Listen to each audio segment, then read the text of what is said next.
and good evening and welcome. We're so delighted to be back in your homes tonight.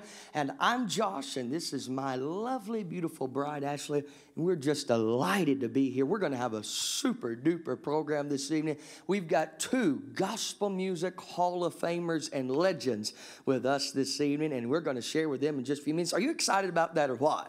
I am so excited to share these people with y'all. You're going to love them. Of course. When I first met them, I fell completely in love, and I know you're going to do the same. Oh, and I'm sure that those that are watching have seen them. They're regulars right here on this station. But I'm telling you, we're going to interview them today and share things that have probably never been told on national television. But tonight, we're going to share those things, and we're going to have fun doing that. Hey, but before they come, let's go ahead and sing a song. You want to sing one? Absolutely. Here's a little song that's got a country gospel feel to it. I hope you like this one, all right? Now you can call me anything you want to call me. You can say anything that's on your mind. But I'm telling you now, when Jesus comes again, I'm going with him. Leave it all behind. I'll leave it behind when Jesus comes. I'll leave it behind. I'm called away. This world's wicked ways are not my kind. When Jesus comes, I'll leave it behind.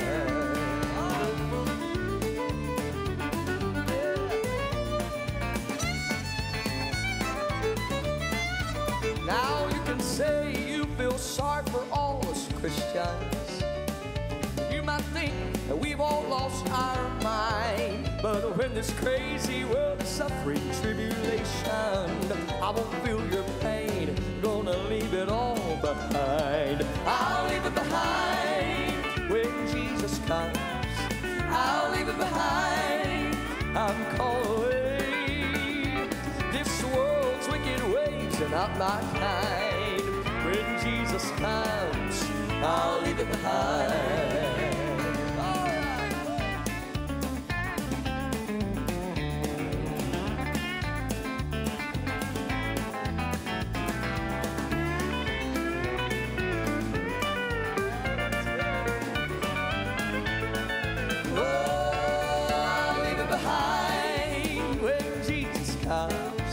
I'll leave it behind. I'm called away. This world's wicked ways are not my kind. Lord, no, when Jesus comes, I'll leave it behind. When Jesus comes, I'll leave it behind. When Jesus comes, I'll leave it behind.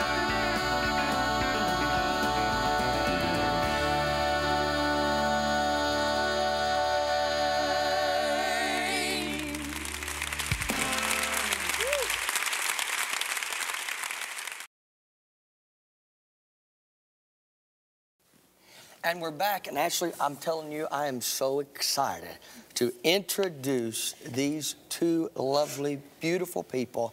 They're not dear friends. I'm telling you, they're just outstanding. Absolutely. They are gospel music legends. They're Hall of Fame members, and we are so excited today. And honored. And oh, are we honored? My goodness gracious.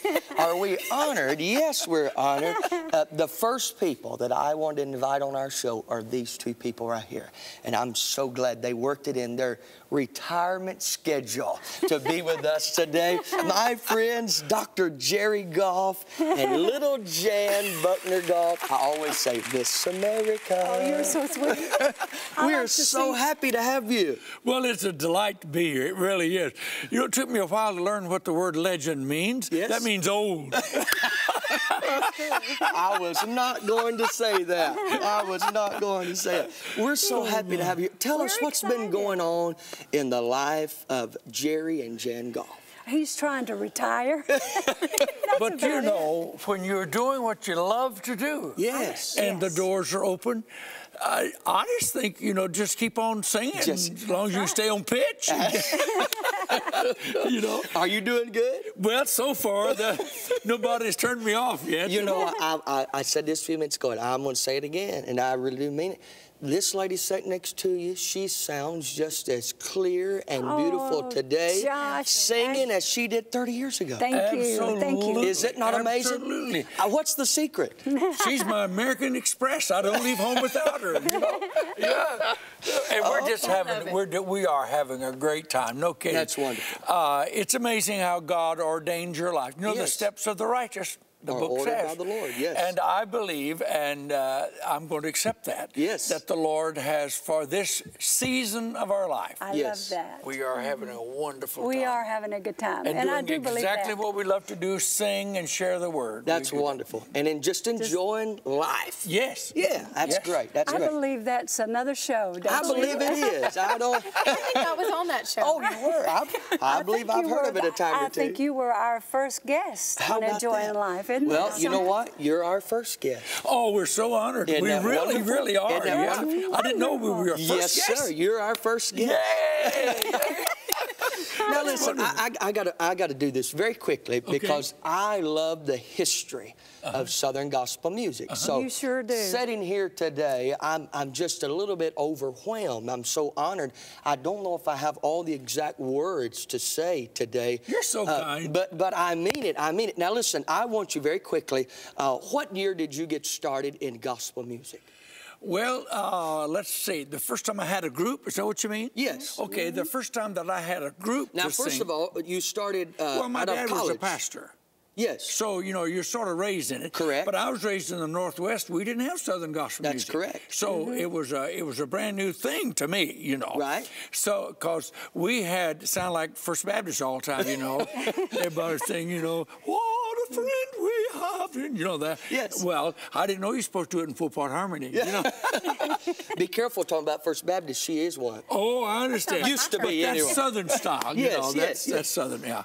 Well, but when I had my first group to sing as such was my freshman year of college, and it was in, and I hate to say this, 1953. Wow. So the first concert that we ever sang was the first weekend of October, 1953. Wow, that's unbelievable. And then from there, now... You want to hear how they got started? Yeah, I do. Go ahead. Quickly. Well, see, when I went to college, I had an academic scholarship. Yeah. That paid for my tuition and for my classes and for my books and things like that. But it did not pay for my living, my board. And I stayed in what we called a college dorm. And so to pay for that, I got a job at the college, at the university, and my job was mopping floors. Can you believe that? Oh, I hope my children are listening to this. Yes. So I was mopping the cafeteria. You know, I mean, the mops were about this long, about this wide. I mean, it was work. Yes. I'm sweating. And so I'd been doing it 3 weeks, and I asked the guy that ran it, I said, what am I making? Because we never saw the money. It went against our bill. Sure. He said, we pay our student help 35 cents an hour. I said, you got to be kidding. He said, no, that's all we pay them. I said, I believe I can make more than that singing. He said, have you ever sung? I said, no, but it can't be much worse. So that was on, and I've told the story before, that's why I know the days. That was on a Wednesday. Wow. So I just laid my mop down. He said, you can't quit. I said, when I quit, I quit. I quit. You know? He said, you got soap suds all over the floor. I said, I'm through. I'm leaving. You were done. I was done. You were ready to go sing. I went back to the dorm and found me some boys. I went down, you know, door to door and down through the hall, and I found some guys that could sing and a guy that could play the piano. And down in the basement of the dorm, we had a little chapel. You know, that was for everybody there, and a piano. So we went down and started to learn, and they were having a March of Dimes fundraiser down at the Army the following Thursday, not the next day. This was Wednesday, but a week later. And I sold them on the idea, if I have a group from the college come down here and sing, would y'all pay us? And they said, yeah. I was on my way. And you were on your way. And then from there, now you joined the Thrasher Brothers. Yes, well, from there, you know, I had several groups. Correct. That was called the Continental Quartet. That was my very first group. Then I had the Singing Three from the college, and I sang my way through school every weekend, paying my bill by singing on the weekend. Unbelievable. That's a good story, isn't it? And then from there, my undergraduate degree was in radio and television production, and then I was president of a TV company, and then and the Thrashers and I, when we joined together, am I talking too much? No, go ahead. I'm listening. I love it. Well, when the Thrashers and I agreed to come together, we didn't come together as singers. I was singing and preaching every weekend, even though I was president of Programming Incorporated. In Atlanta, Georgia, when you ride down Peachtree Street and you see that big Coca-Cola sign, the building right behind that Coca-Cola sign is called the Candler Building. We own the 12th floor on that Candler Building, and that's where my offices were. Isn't that something? That's amazing. And so is there anything you haven't done? Well, yeah. I've got a few stories. Jim Thrasher was in the medical business, and we were friends because we knew each other. Well, when I was over there preaching and singing, he'd come visit, we'd go out to eat and so forth. And he said, I got a new product, and if you want to buy into it, you know television, you can do the advertising and I'll do the manufacturing, and we'll join up and have business together. So we became business partners in the medical business, and I was running the TV promotion business, the advertising agency. It was called GTW Advertising Agency. That's Goff, Thrasher, and Wade. That was, you know. And then we sang a weekend together and found out that worked. And so we joined up in the Thrasher Brothers, and Jerry became an item. How about that? And then went to Jerry and the Singing Goffs. Yes. And then you found out you didn't need Thrasher Brothers, you didn't need the Singing Goffs, you could do it all on your own. No. And then after you went all on your own, you realized, I can't do it by myself. And here comes this beautiful lady named Little Jan Buckner. That's I'm exactly telling you, right. that was good, Josh. How about that? I couldn't have paid you to get a better one. That's so good. And here she came. Now, you have an incredible background of Wendy gospel Bagwell music as and well, the with Wendy Songwriters. Bagwell and the Songwriters. Yeah, the old Snake Man. How many years were you there? Ooh, have I got, no, I'm not going to tell you how long Well, I'll tell you how old she was there. She started singing with him in 1958, and he died in 96. That's almost 40 years. Wow. I That's was unbelievable. with, we sang when Wendy passed away in 96. It had been 40 years that we were together. The three of us, old Geraldine, you know, Geraldine Morrison. Yes. Leather lungs. Leather lungs. Leather lungs. And Wendy and myself, for 40 years, we never had a change of people. That is unbelievable. That testimony. That's That unbelievable. is. Boy, that's something. In That is gospel something. music, to Yes, go it 40 is. years without a change of personnel. Without one single change. And you know That's what? true. I believe, and there are a few other groups like that today, a very few family groups, basically.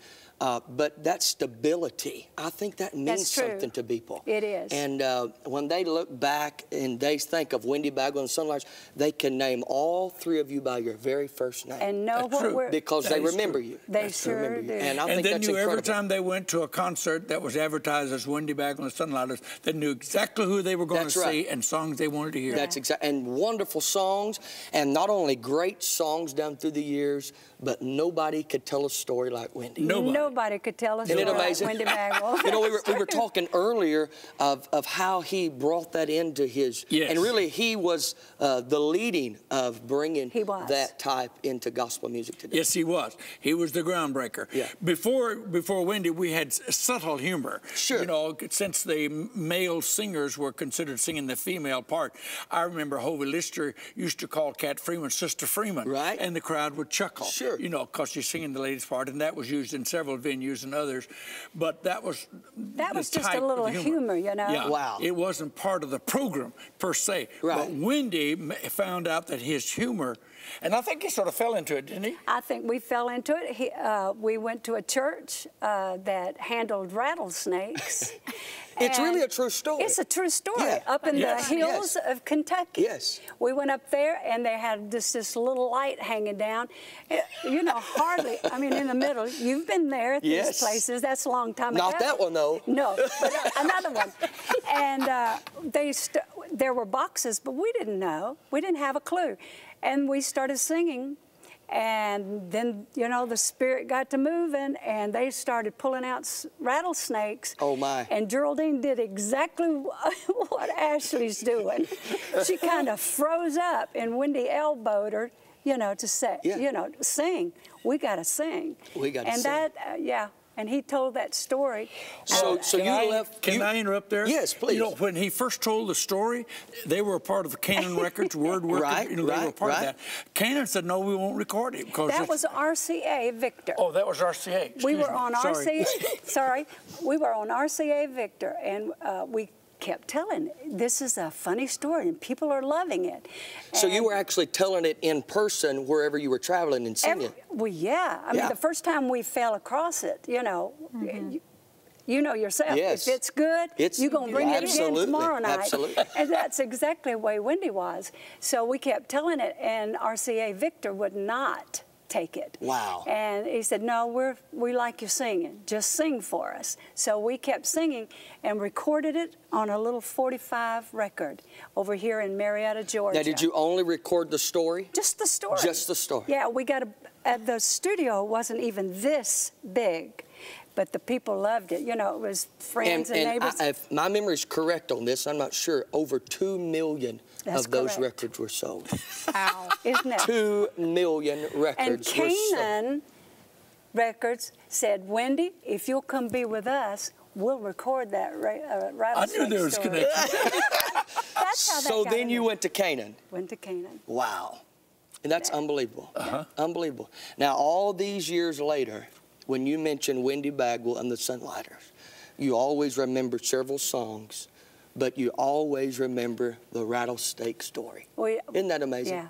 People still remember that. Yeah. And you know, sometime now, they come to a program and they want her to tell a story. It's just not the same. You know? Nobody could tell it like Wendy could. Nobody can tell the And story. also, you know what I always loved about Wendy is that he could do those recitations. Oh, yeah. Oh, it was just beautiful. You or Jerry would sing. Oh, Elijah prayed. Oh, and those recitations that he would do ones. were just absolutely beautiful. And he wrote some of those. Yes. And Pearl Buttons, you know, did that one with the guy. He was good at those ballads and could tell the story. Probably one of the most requested, though, is I Firmly Promise You, don't you think? Oh, Josh. We recorded I Firmly Promise You probably 5 different times throughout the 40 years because people would not leave it alone. Right. They wanted it on the new album. And so we recorded that song a bunch of times. You just kept going back and recording it? And when you have a song that's timeless like that, it's foolish to leave it behind because it's just so good. Well, such a blessing. it was what we went off stage with. You know, Wow. We tried other songs, and I'm telling you, people say, I love that song, I love that new song, but I got to have I Firmly Promise You. Isn't that amazing? Yeah. And you did that really many years, too, with I'll See You in the Rapture, did you? Yes. Not? Mm-hmm. But it spoke to people, and it left them knowing that, hey, if we don't meet again, and probably some of those in the audience never were able to go see Wendy and Jan and Jerry and again, but they knew with that wonderful feeling they would see you again in the rapture. The best I firmly promise you, I'll see you there. In the rapture. The best negative compliment I ever had was a lady came to me and she said, I hate that song, I'll see you in the rapture. I said, really? I said, it seemed like that's going pretty good. She said, because I know it's going to be your last song. Wasn't that neat? How about that? The best negative comment I ever had. Look at this, look at this, look at this. And this lady still looks as beautiful today as she did then. Look at that. I know it, Josh. Can you believe it? But listen, how did you do this? Well, it wasn't easy. I'll tell you what. It wasn't easy. Now, this was She was so high above me, I had to stand on a ladder to ask her out. This was the last publicity shot, right? It was, yes. And what year was that, do you know? Probably 94. 94, yeah, 95. Probably 94. How about that? Yeah. I want you to do something for us. Will you do something special for us and the people? Would you sing maybe just a little bit of I Firmly Promise You? I'll do it. And I'll do would it. you do that for us? I'll do We would it. love to have that. And we're going to let her do this. We're so happy that the Goffs are with us today. Little Jan and Jerry Goff. Wow. This is unbelievable. I know, Can you just believe? tickled to death to have I them mean, here with this us. is just unbelievable. Let's do this. Let's let her sing. And then when she gets done singing, we're going to come back in just a few minutes. We've got something to share that has never been shared before. So let's go now to little Jan and let her sing. I Firmly Promise You.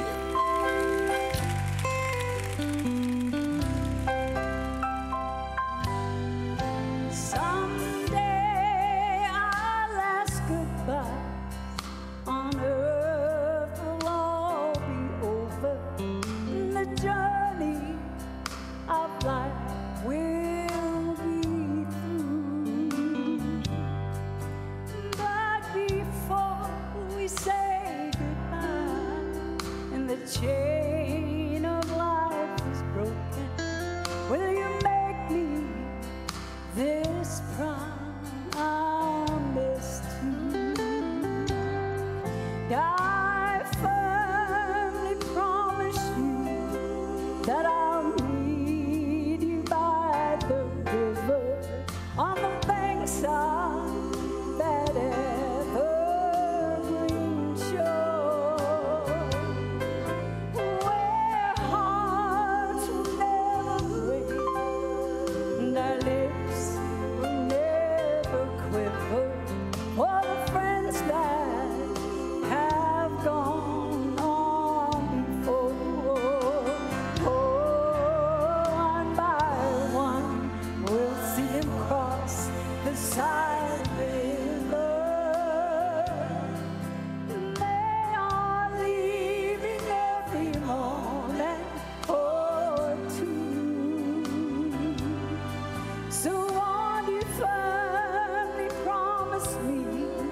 this promise true.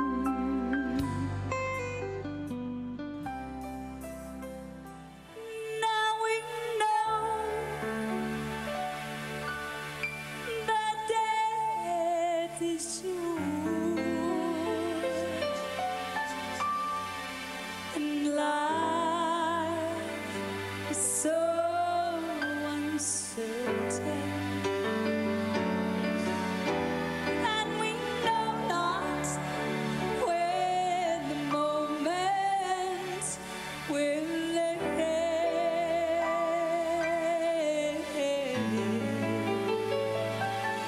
Yeah, the silent reaper comes to drape that final curtain.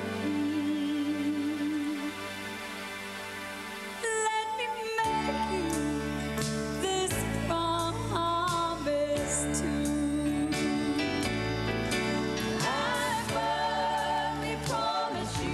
I firmly promise you that I'll meet you by the river that we sing about in our song, on the banks of that evergreen shore.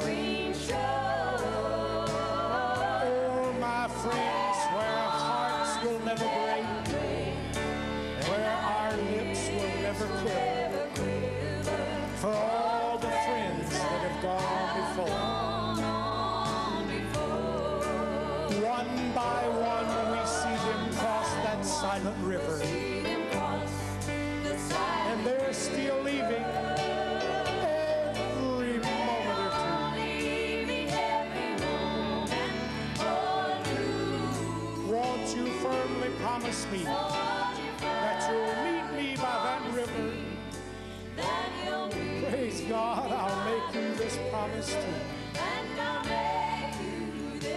Yes, I'll make you this promise too.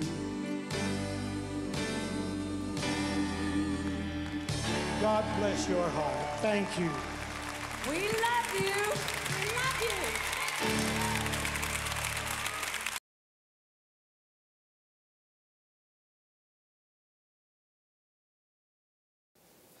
What a tremendous show that we've had here today, don't you think? I think it's been amazing. It's been great, and it's been so wonderful to have these two beautiful, wonderful people inside and out to join us here today. And it was kind of nice seeing Wendy and Geraldine on the roll-in, wasn't it? Yes, it was. It was beautiful. That makes it kind of Your nice. voice is just as good today, I'm telling you, as it was then. Thank you. And it was great. Now listen, I've got to share this. Wendy passed away in 1996. That's correct. And something that I came across, now Brother Amazing. Jerry tells me that I have a museum there in my home. I tell you, I don't know of anybody that's got a greater collection of gospel music memorabilia. Oh, I just love it. Second house to hold it. I know it. I saw it.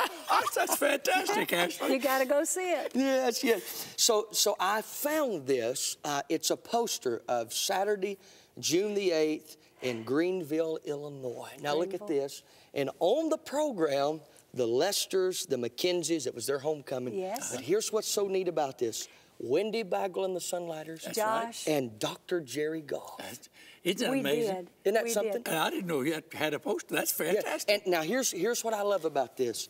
From here, after this, on Tuesday is when Wendy had his stroke. That's correct. On Thursday, he passed away. He passed away on Thursday. This was the last time that you saw Wendy Bagwell and Sunlight. That's true. As a matter of fact, this was the last time that you saw each other.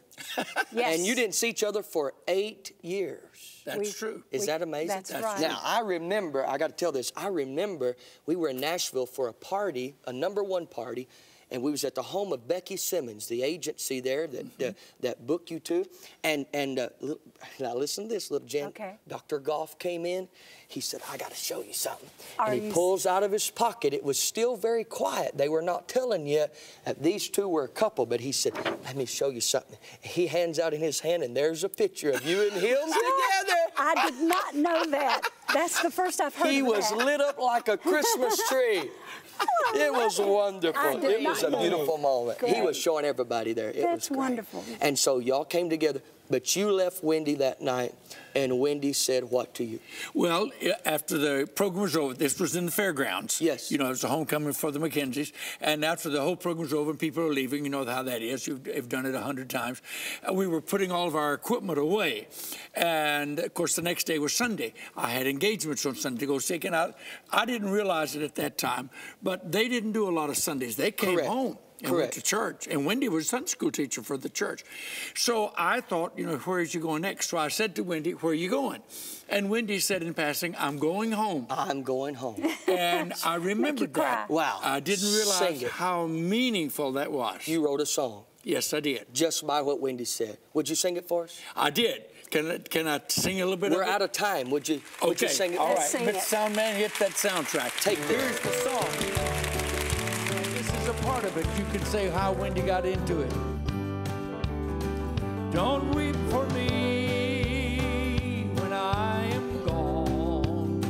Don't shed a tear. Now here's what he said. I'm going home. I hear the sound of music and the tables being spread. Don't weep and sigh when I say goodbye. Plan to meet me there instead. And here's the story. So many friends I've sung with all across this land. We've sung in little churches and we've sung in places grand. One by one they all are leaving, but we'll meet again someday. And I'll sing once more on the golden shore, and I think I